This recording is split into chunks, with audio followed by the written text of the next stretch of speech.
আসসালামু আলাইকুম, তাসরিমা নাহিদ আমন্ত্রণ জানাচ্ছি এনটিভির সন্ধ্যার খবরে। ক্রাউন সিমেন্ট শিরোনাম দেখছিলেন, জানাবো পুরো খবর। প্রবাসে বিএনপির সদস্য পদ নবায়ন ও সদস্য সংগ্রহের অনলাইন পেমেন্ট গেটওয়ে উদ্বোধন অনুষ্ঠানে কথা বলছেন বিএনপি ভারপ্রাপ্ত চেয়ারম্যান তারেক রহমান। দর্শক, সরাসরি চলে যাচ্ছি তার বক্তব্যে। প্রিয় ভাই বোনেরা, একটি দায়িত্বশীল রাজনৈতিক দল হিসেবে বিএনপি শুরু থেকেই ফ্যাসিবাদ বিরোধী জাতীয় ঐক্য বজায় রাখার স্বার্থে সর্বোচ্চ ছাড় দিয়ে একদিকে গণতান্ত্রিক রাজনৈতিক দলগুলোর সঙ্গে সমঝোতার পথ বেছে নিয়েছে, অপরদিকে অন্তর্বর্তীকালীন সরকারকেও যতটুকু যথাসাধ্য সম্ভব আমাদের অবস্থান থেকে আমরা সহযোগিতা করে আসছি। অথচ আমরা দেখছি, সমগ্র দেশবাসী দেখেছেন, প্রতিনিয়ত একের পর এক নিত্য নতুন শর্ত জুড়ে দিয়ে গণতন্ত্রের উত্তরণের পথকে কেমন যেন সংকটাপূর্ণ করে তোলা হচ্ছে। এর পরিণতি সম্পর্কেও আমাদেরকে সতর্ক থাকা অবশ্যই প্রয়োজন। সম্মানিত সকল উপস্থিতিবৃন্দ, কৌশল এবং অপকৌশলের মধ্যে আমরা পার্থক্য বুঝতে ব্যর্থ হলে কোনো অগণতান্ত্রিক কিংবা অপশক্তির কাছে শেষ পর্যন্ত বিনা শর্তে আত্মসমর্থনের পথে হাঁটতে হয় কিনা, বাংলাদেশের এই মুহূর্তে মাঠে থাকা সকল গণতান্ত্রিক রাজনৈতিক দলগুলোকে এমন বিপদের কথাও স্মরণ রাখার জন্য আমি বিনীত অনুরোধ জানাই। প্রিয় ভাই বোনেরা, অন্তর্বর্তীকালীন সরকার আগামী ফেব্রুয়ারি মাসে জাতীয় নির্বাচন অনুষ্ঠানের সিদ্ধান্ত জানানোর পর নির্বাচন কমিশন যথাসময়ে নির্বাচনের তফসিল ঘোষণা করবেন। জনগণের বহুল প্রতীক্ষিত এই নির্বাচনে অংশগ্রহণের লক্ষ্যে গণতান্ত্রিক আমি জনগণকে সঙ্গে নিয়ে বিএনপি সম্ভাব্য সকল প্রস্তুতি সম্পন্ন করছে। এর অংশ হিসাবে দেশের 300 সংসদীয় আসনে বিএনপি দলীয় প্রার্থী কিংবা বিএনপি সমর্থিত প্রার্থীরা মনোনয়ন চূড়ান্ত করার প্রক্রিয়া প্রায় চূড়ান্ত ধাপে রয়েছে। জনসমর্থিত এবং জনপ্রিয় দল হওয়ার কারণে প্রতিটি নির্বাচনী আসনে বিএনপির একাধিক যোগ্য প্রার্থী মনোনয়ন প্রত্যাশা করছেন, করাটাই স্বাভাবিক। একটি রাজনৈতিক দলের জন্য এটি অবশ্যই গৌরব এবং সম্মানের।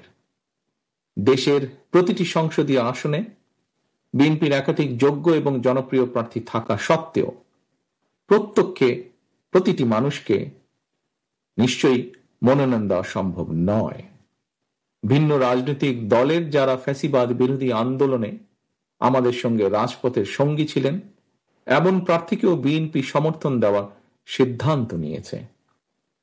এই বাস্তবতার কারণে হয়তো কিছু সংসদীয় আসনে বিএনপি দলীয় প্রার্থী মনোনয়ন বঞ্চিত হবেন। বিএনপির সর্বস্তরের নেতাকর্মী সমর্থকদের কাছে আমাদের প্রত্যাশা, দেশ এবং জনগণের বৃহত্তর স্বার্থে, গণতন্ত্রের স্বার্থে আপনারা এই বাস্তবতাটিকে মেনে নেবেন। দয়া করে দলের সিদ্ধান্তকেই চূড়ান্ত হিসাবে গণ্য করবেন। আপনাদেরকে আমি আবারও স্বাধীনতার ঘোষকের সেই কথাটি স্মরণ করিয়ে দিতে চাই, ব্যক্তির চেয়ে দল বড়, দলের চেয়ে দেশ বড়। শীঘ্রই পর্যায়ক্রমে বিভিন্ন আসনে বিএনপির মনোনীত দলীয় প্রার্থীদের নাম আমরা জানিয়ে দেব দলের পক্ষ থেকে। দল যাকেই যে আসনে নমিনেশন দেবে বা দেয়, অনুগ্রহপূর্বক তাকে বিজয়ী করে আনার জন্য ঐক্যবদ্ধভাবে প্রত্যেকে বাংলাদেশ জাতীয়তাবাদী শক্তিতে বিশ্বাসী প্রতিটি মানুষ দয়া করে কাজ করবেন। মনে রাখবেন, আপনাদের চারপাশে সুপ্ত আকাঙ্ক্ষা নিয়ে গুপ্ত স্বৈরাচার কিন্তু ওত পেতে রয়েছে। সুতরাং আপনাদের নিজেদের মধ্যে রেষারেষি, বিবাদ, বিরোধ এমন পর্যায়ে নেওয়া ঠিক হবে না যাতে করে প্রতিপক্ষ আপনাদের মধ্যেকার বিরোধের সুযোগ নিতে পারে। আপনাদেরকে আরেকটি বিষয় আমি স্মরণ করে দিতে চাই। প্রতিটি সংসদীয় আসনে বিএনপির একাধিক প্রার্থী আপনারা যারা নিজ নিজ এলাকায় জনগণের সমর্থন পেতে গণসংযোগ করছেন, আপনারা সবাই কিন্তু শেষ পর্যন্ত শহীদ জিয়ার অনুসারী, খালেদা জিয়ার সৈনিক, বিএনপির কর্মী, ধানের শীষের সমর্থক। মনে রাখবেন, ধানের শীষ জিতলে আপনি জিতেছেন বা জিতছেন বা জিতবেন। বিজয়ী হবেন দেশ এবং গণতন্ত্র। সবশেষে নেতাকর্মীদের প্রতি আমার আহ্বান, স্বাধীনতার ঘোষকের প্রতি অমর্যাদা হয় দেশ এবং জনগণের জন্য মাদার অফ ডেমোক্রেসির অবদান প্রশ্নবিদ্ধ হয়। আপনারা এমন কোন আচরণ দয়া করে করবেন না। সারা দেশে বিএনপির লাখো কোটি সমর্থক বিব্রত হয়, আপনারা কেউ এমন কোন আচরণ দয়া করে করবেন না। আপনারা জনগণের সঙ্গে থাকুন, জনগণকে সঙ্গে রাখুন। আপনাদের সামনে আমি আবারও সেই স্লোগানটি উচ্চারণ করতে চাই, ভোট দিলে ধানের শীষে, দেশ গড়ব মিলেমিশে। সবশেষে আমি বিএনপির ওয়েবসাইটের মাধ্যমে অনলাইন পেমেন্ট গেটওয়ে কার্যক্রমের শুভ উদ্বোধন ঘোষণা করছি। তথ্য প্রযুক্তি অগ্রযাত্রার সঙ্গে সঙ্গে তাল মিলিয়ে বিএনপির দলীয় কার্যক্রমকে এগিয়ে নেওয়ার ইতিবাচক উদ্যোগের জন্য আমি বিশেষভাবে বিএনপির আইসিটি বিভাগ এবং এই উদ্যোগের সঙ্গে যারা জড়িত রয়েছেন সবাইকে আবারও আন্তরিক ধন্যবাদ জানিয়ে আমার বক্তব্য শেষ করছি। আল্লাহ হাফিজ। বাংলাদেশ জিন্দাবাদ। বাংলাদেশ জাতীয়তাবাদী দল জিন্দাবাদ। দর্শক, এতক্ষণ শুনছিলেন তারেক রহমানের বক্তব্যের অংশ বিশেষ।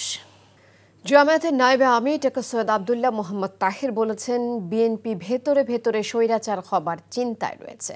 রোববার রাজধানীর ডিপ্লোমা ইঞ্জিনিয়ার্স ইনস্টিটিউশনে মহানগরীর দক্ষিণ জামায়াত আয়োজিত 28 অক্টোবর থেকে 5 আগস্ট ফ্যাসিবাদের কালো থাবা ও আগামীর বাংলাদেশের চ্যালেঞ্জ শীর্ষক সেমিনারে কথা বলেন তিনি। বলেন, ফ্যাসিবাদ রুখে দেয় এমন সংস্কার বাস্তবায়নে বাধা দিচ্ছে বিএনপি। তিনি আরও বলেন, কোনো রাজনৈতিক দলকে খুশি করা অন্তর্বর্তী সরকারের কাজ নয়। প্রধান উপদেষ্টাকে উদ্দেশ্য করে ডক্টর তাহের বলেন, কারো চাপে সংস্কার বাস্তবায়ন থেকে যেন তিনি সরে না আসেন। যে ফ্যাসিবাদ পরাজিত হয়েছে তা পুনরায় ফিরতে চাইলে তা প্রতিরোধে লড়াই করবে জামায়াত ইসলামী। ফ্যাসিজম তো নিজ মাটি থেকে, শাসন থেকেই গড়া। তো গড়ায় কখন? যখন এক ব্যক্তির হাতে অসম ক্ষমতা থাকে।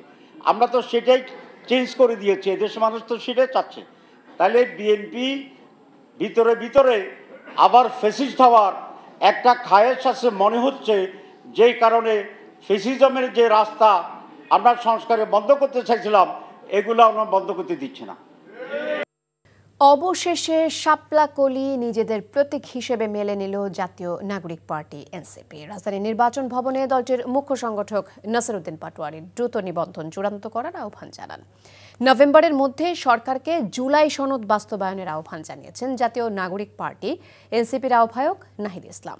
এদিন সর্বশেষ ভোটার তালিকা প্রকাশ করে ইসি সচিব বলেন, 12,76,12,000 ভোটার আগামী সংসদ নির্বাচনে ভোট দিতে পারবেন। নিয়ামুল আজিজ সাদেক জানাচ্ছেন বিস্তারিত। দীর্ঘদিনের দাবির প্রেক্ষিতে শাপলা না পেলেও শাপলা কলিতেই সন্তুষ্ট এনসিপি। এই প্রতীককে নিজ দলের জন্য চূড়ান্ত বলে জানিয়েছে দলটি।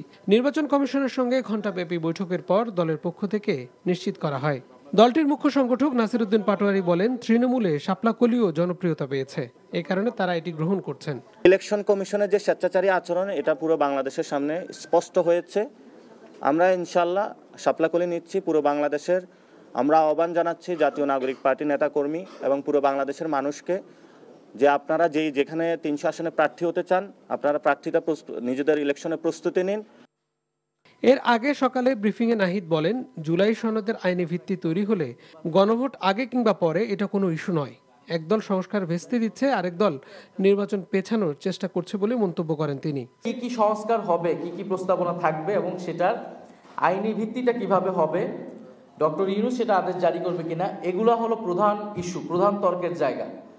এই জায়গাগুলোতে একমত হলে গণভোট আমরা ইলেকশনের দিনও করতে পারি, ইলেকশনের আগেও করতে পারি, সে বিষয়ে আমরা আলোচনা করতে পারি।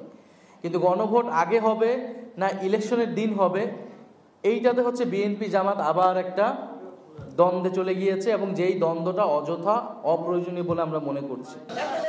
আর ভোলা এক সভায় এনসিপি দক্ষিণাঞ্চলের মুখ্য সংগঠক হাসনাত আব্দুল্লাহ বলেন, নির্বাচনকে পিছিয়ে দিতে জুলাই সনদ ও সরকারকে মুখোমুখি দাঁড় করাচ্ছে কেউ কেউ।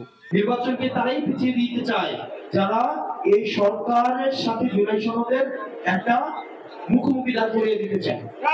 এই সরকারের নির্বাচনের যেমন ম্যান্ডেট রয়েছে, এই সরকারের জুলাই সনদের ম্যান্ডেট রয়েছে, এই সরকারের যেমন সংস্কারের ম্যান্ডেট রয়েছে। নির্বাচন কমিশন সচিব জানান, দেশে আগস্টের তুলনায় 13,04,780 জন ভোটার বেড়েছে। চূড়ান্ত ভোটার তালিকা প্রকাশ হবে 18 নভেম্বর।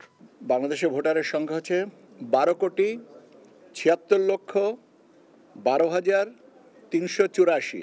এর মধ্যে পুরুষ ভোটারের সংখ্যা হচ্ছে 6,47,00,000 আর মহিলা ভোটারের সংখ্যা হচ্ছে 6,28,00,000। নতুন রাজনৈতিক দলের নিবন্ধন ও সংলাপ দ্রুতই শুরু হবে বলে জানান তিনি। বলেছিলাম যে নিয়ামুল আজিজ সাদিক, এনটিভি নিউজ, ঢাকা। বাংলাদেশের যোগাযোগ ব্যবস্থা খুবই হযবরল উল্লেখ করে অন্তর্বর্তীকালীন সরকারের প্রধান উপদেষ্টা অধ্যাপক মোহাম্মদ ইউনূস বলেছেন, এই ব্যবস্থার মধ্যে দ্রুত শৃঙ্খলা আনা না গেলে পুরো ব্যবস্থাটাই অর্থনীতির জন্য গলার ফাঁসে পরিণত হবে। Central integrated multimodal transport sector master plan of Bangladesh সংক্রান্ত এক আন্তঃমন্ত্রণালয় সভায় এসব কথা বলেন তিনি। দুপুরে প্রধান উপদেষ্টার সরকারি বাসভবন রাষ্ট্রীয় অতিথি ভবন যমুনায় অনুষ্ঠিত এই সভায় সংশ্লিষ্ট মন্ত্রণালয়গুলোর উপদেষ্টা, সচিব ছাড়াও উচ্চপদস্থ কর্মকর্তা ও বিশেষজ্ঞরা যোগ দেন।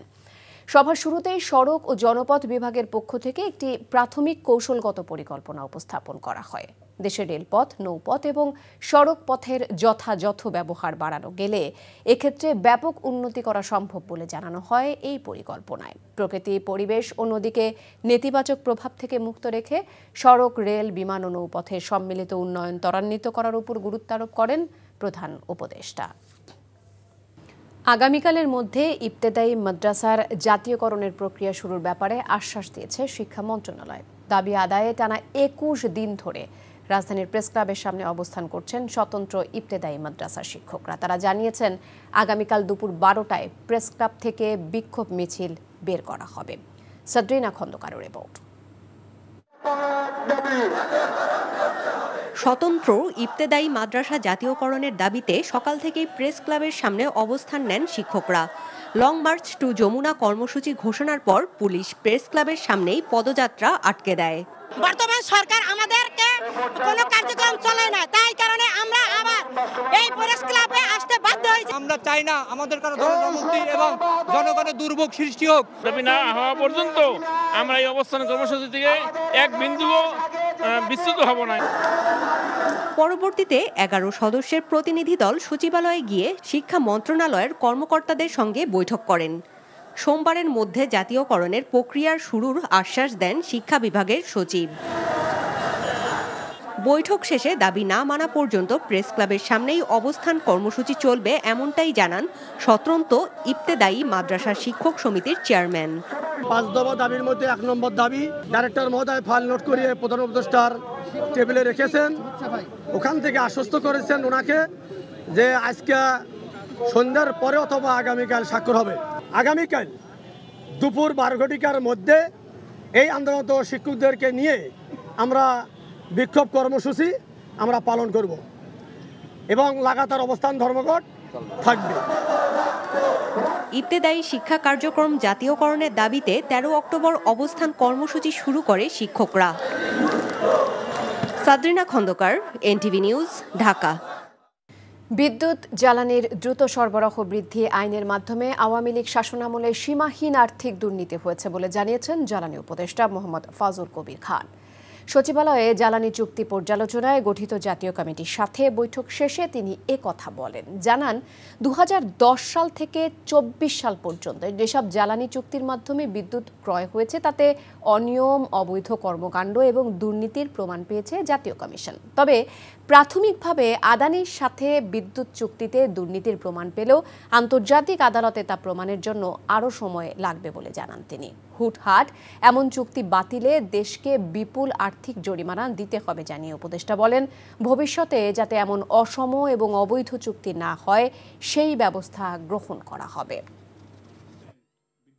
এটা যদি পাই যে চুক্তি অনুযায়ী বাতিল করার কোনো কারণ আছে, তাহলে আমরা এটা করতে দ্বিধা করব না। কিন্তু এটা যেটা বললাম যে শুধুমাত্র আমার ব্যক্তিগত মতামত কিংবা এই যে কমিটির একটা রিপোর্ট অফ এলিগেশনস যেগুলো হয়েছে বলে সেটার ভিত্তিতে কিন্তু কিছু করা যাবে না। এগুলোকে বাতিল করতে গিয়ে আমরা সরকারকে আরও একটা বড় দায়ের মধ্যে ফেলতে চাই না। ডেঙ্গুতে সবশেষ 24 ঘন্টায় আরও 5 জনের মৃত্যু হয়েছে। আক্রান্ত হয়েছেন 1162 জন। এদিকে ডেঙ্গু মৌসুমে ঢাকা উত্তর সিটিতে আগের বছরের তুলনায় মৃত্যুর হার কয়েক গুণ কমেছে বলে দাবি করেছেন ডিএনসিসির প্রশাসক মোহাম্মদ এজাজ। উত্তর সিটি কার্যালয়ে এক সংবাদ সম্মেলনে 2 বছরের পরিসংখ্যান তুলে ধরেন তিনি। বলেন, জুলাই, আগস্ট, সেপ্টেম্বরে আক্রান্তের হার খানিকটা বাড়লেও মৃত্যুর হার অনেকটা কমেছে। তারপরও ডেঙ্গুকে মহামারী বলে ঢাকা শহরের চিত্র ভয়ঙ্করভাবে তুলে ধরা হয়। ডেঙ্গু নিয়ন্ত্রণে মাত্র 1100 কর্মী কাজ করে জানিয়ে বলেন, জনবল বাড়লে পরিস্থিতি আরও নিয়ন্ত্রণে রাখা সম্ভব। এ সময় মৃত্যুর হার না কমার কারণ হিসেবে স্বাস্থ্য অধিদপ্তরের পরিচালক ডক্টর মাইনুল বলেন, যারা মারা যাচ্ছেন তাদেরকে 24 ঘন্টাও সেবার সুযোগ পান না হাসপাতাল কর্তৃপক্ষ। বিনামূল্যে বেশি বেশি পরীক্ষার সুযোগ বাড়ানোর পরও যথাসময়ে রোগীরা হাসপাতালে আসলে মৃত্যুর হার আরও কম হতো। পুরো বাংলাদেশের অ্যাভারেজ দেখেন আর আমাদের অ্যাভারেজ দেখেন, আমাদের ডেঙ্গু ইনফেকশন আমরা ন্যাশনাল অ্যাভারেজের 4 ভাগের 1 ভাগ থেকেও কম। কোঅর্ডিনেশনের অভাব, এটা জুলাইয়ের আগের কথা। জুলাইয়ের পরে কোঅর্ডিনেশনের অভাব আমরা কোথাও দেখি নাই। যারা বলেন তার ফিল্ড সম্বন্ধে ধারণা নাই, সরকার কিভাবে চলে সে সম্বন্ধে ধারণা নেই। ভোক্তা পর্যায়ে 12 কেজি এলপিজি সিলিন্ডারের দাম কমেছে। নভেম্বর মাসের জন্য এই দাম 26 টাকা কমিয়ে 1215 টাকা নির্ধারণ করা হয়েছে। রাজধানীর ইঞ্জিনিয়ার্স ইনস্টিটিউশনে এক সংবাদ সম্মেলনে এই তথ্য জানিয়েছে Bangladesh energy regulatory commission BERC. এদিন সন্ধ্যা 6টা থেকেই নতুন দাম কার্যকর হবে বলে জানিয়েছে সংস্থাটি। বিইআরসির চেয়ারম্যান জালাল আহমেদ জানান, নভেম্বর মাসের জন্য 12 কেজি এলপিজির দাম 1241 টাকা থেকে 26 টাকা কমিয়ে 1215 টাকা নির্ধারণ করা হয়েছে। এর আগে গত 7 অক্টোবর সবশেষ সমন্বয় করা হয় গ্যাসের দাম। একই সঙ্গে রোববার অটো গ্যাসের দামও কমিয়েছে বিইআরসি। নভেম্বর মাসে ভোক্তা পর্যায়ে 1 টাকা 19 পয়সা কমিয়ে অটো গ্যাসের মূসক সহ দাম প্রতি লিটার 55 টাকা 58 পয়সা নির্ধারণ করা হয়েছে বলেও জানায় সংস্থাটি। এই ছিল সন্ধ্যার খবরে। এই খবরের ভিডিও সহ আপডেট জানতে ভিজিট করুন এনটিভি অনলাইন www.ntvbd.com। এছাড়াও এনটিভির জনপ্রিয় সব অনুষ্ঠান ও খবরের আপডেট জানতে ভিজিট করুন আমাদের ইউটিউব ও ভেরিফাইড ফেসবুক পেজে। রাত 10:30টায় রাতের খবর দেখার আমন্ত্রণ রইল। ধন্যবাদ সবাইকে।